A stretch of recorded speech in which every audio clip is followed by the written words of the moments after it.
Once upon a time there was a yellow cat with black spots in his fur. His name was Pickles. Pickles was a young cat. His paws were big, and he wished to do big things with them. But where could Pickles find anything to do? Pickles lived in a barrel. The barrel was all that he had for a home. Poor little guy.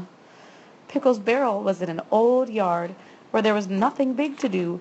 So what did Pickles do? Chased after a little cat. He ran after little cats. He ran after every little cat that came into the yard, and he chased the little cat out of the yard. This was a bad, bad thing, but it was all that Pickles could find to do. Next to Pickles' yard was a house. In the house lived many cats who called out to Pickles, "You are bad! You cannot be our friend!" But Pickles did have a friend in the house. His friend was Mrs. Goodkind. Every day Mrs. Goodkind came into the yard and gave Pickles something to eat. One day Mrs. Goodkind said, "Pickles, you are not a bad cat. You are not a good cat. You are good and bad. And bad and good. You are a mixed-up cat. What you need is a good home. Then you'll be good." Mrs. Goodkind picked up the mixed-up cat. She took him into her home to live. In Mrs. Goodkind's home there was a pretty chair for Pickles to sit on, and there were toys for him to play with. But Pickles did not want to sit on a pretty chair. He did not want to play with toys, so he ran back to his barrel in the yard, and he began to chase the little cats again. Mrs. Goodkind said to Pickles, "Things cannot go on like this. Something will happen." The next day Pickles chased a little cat up an old tree. He climbed after her. Pickles sat up in the tree near the cat. He would not let her climb down. After a time the wind began to blow. It blew and blew and blew. And the rain came down hard. It came down harder and harder. At last Pickles let the little cat climb down and go home. Pickles wanted to climb down too. He wanted to get back into his barrel, but he could not climb down. Sometimes this happens to a cat, and it happened to Pickles. Mrs. Goodkind ran to the tree. "Pickles," she cried, "please try to come down." But Pickles could not climb down. So Mrs. Goodkind ran into her house. Pickles could see her by the window. She was talking on the telephone. Then she called out to Pickles, "The firemen are coming!" A fire truck came up the street and stopped at Pickles' yard. 3 firemen jumped down from the truck. Mrs. Goodkind came out of her house, and she ran to the firemen and pointed at Pickles. The firemen put a ladder against the tree. One of the firemen began to climb up the ladder. The fireman climbed to the top of the ladder. "Come, cat," he said to Pickles, "let me help you." The fireman picked up Pickles and tucked him into his coat.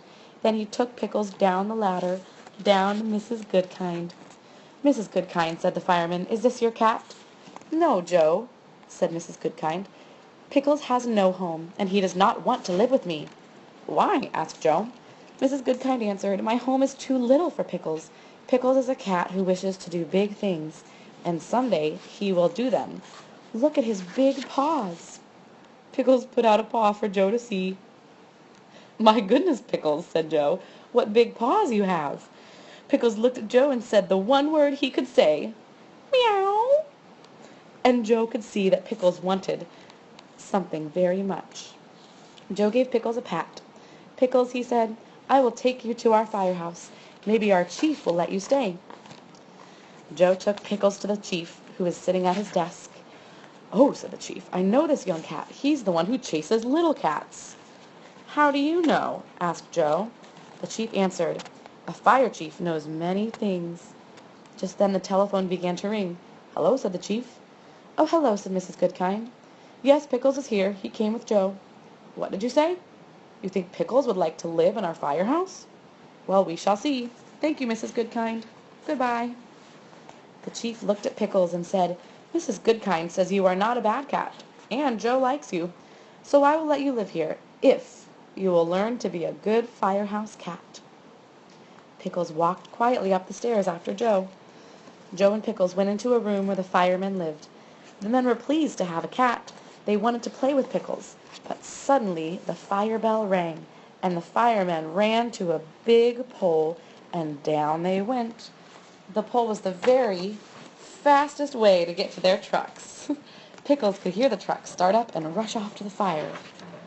Pickles said to himself, I must learn to do what the firemen do. I must learn to slide down the pole.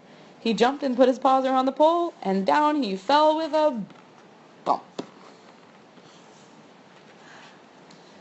Bumps or no bumps, I must try again, said Pickles.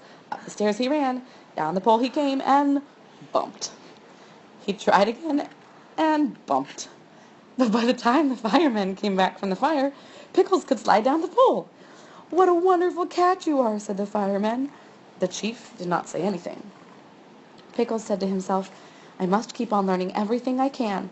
So he learned to jump up on one of the big trucks, and he learned to sit up straight on the seat while the truck raced to a fire. What a wonderful cat you are, said the firemen. But the chief did not say anything. Pickles said to himself, now I must learn to help the firemen with their work. And the next fire he jumped down from the truck. He ran to a big hose, put his paws around it, and tried to help a fireman shoot the water at the flames. What a wonderful cat you are, said the fireman. The chief did not say anything. The next day the chief called all the firemen to his desk. Then he called for Pickles. Pickles did not know what was going to happen. He said to himself, maybe the chief does not like the way I work. Maybe he wants to send me back to my old yard. But Pickles went to the chief. At the chief's desk stood all the firemen and Mrs. Goodkind. The chief said to Pickles, I have asked Mrs. Goodkind to come because she was your first friend. Pickles, jump up on my desk. I have something to say to you. Pickles jumped up on the desk and looked at the chief. Out of the desk the chief took a little fire hat. Pickles, said the chief, I have watched you at your work, and you have worked very hard. The time has come for you to know that you are now our fire cat. And with these words the chief put the little hat on Pickles' head. Pickles made friends with all the firemen, but he did not make friends with any cats. When cats came to the firehouse to look at the trucks, Pickles chased them away. The chief called to Pickles to him and said, a fire cat must be kind to everyone. You must be good to other cats. Little by little, Pickles learned to be good to the cats he met. He made friends with them, too. Then all the cats loved to come to the firehouse on rainy days. There's no cats named. There's so many little kitties, and they're all sitting up straight and tall, like good cats. On rainy days, most cats stayed at home, and Pickles sat upstairs with the firemen. One rainy day, as he sat there, he thought to himself, how bad I was when I chased the other cats. Once I chased a little cat up a tree. Oh me, oh my, why did I do that? Suddenly Pickles heard the chief call out, cat in a tree! Fireman Joe and two other men slid down the pole. Pickles slid down after them. He heard the chief say, the tree is in the old yard next to Mrs. Goodkind's house. Oh, thought Pickles, that's the yard where I lived, and that's the tree. Pickles jumped up on the truck with the three firemen.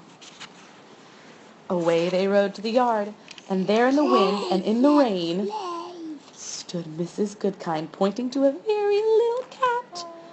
The firemen put a ladder against the tree. The ladder scared the little cat, and she ran up to a higher branch where a fireman could not go. Joe said to Mrs. Goodkind, I don't know what to do. But Pickles knew. He began to climb the ladder, one paw at a time. Pickles climbed up, up, and up. It was hard work, but at last he came to the top of the ladder. Then he climbed up the tree until he came to the little cat. Come, cat, he said to her, let me help you. He picked her up and took her gently down to Mrs. Goodkind. Mrs. Goodkind thanked Pickles. Then she said to him, I always knew that someday you would do big things. Today you've done something very big.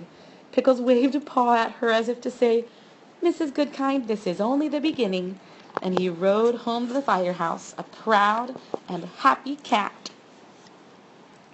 The end.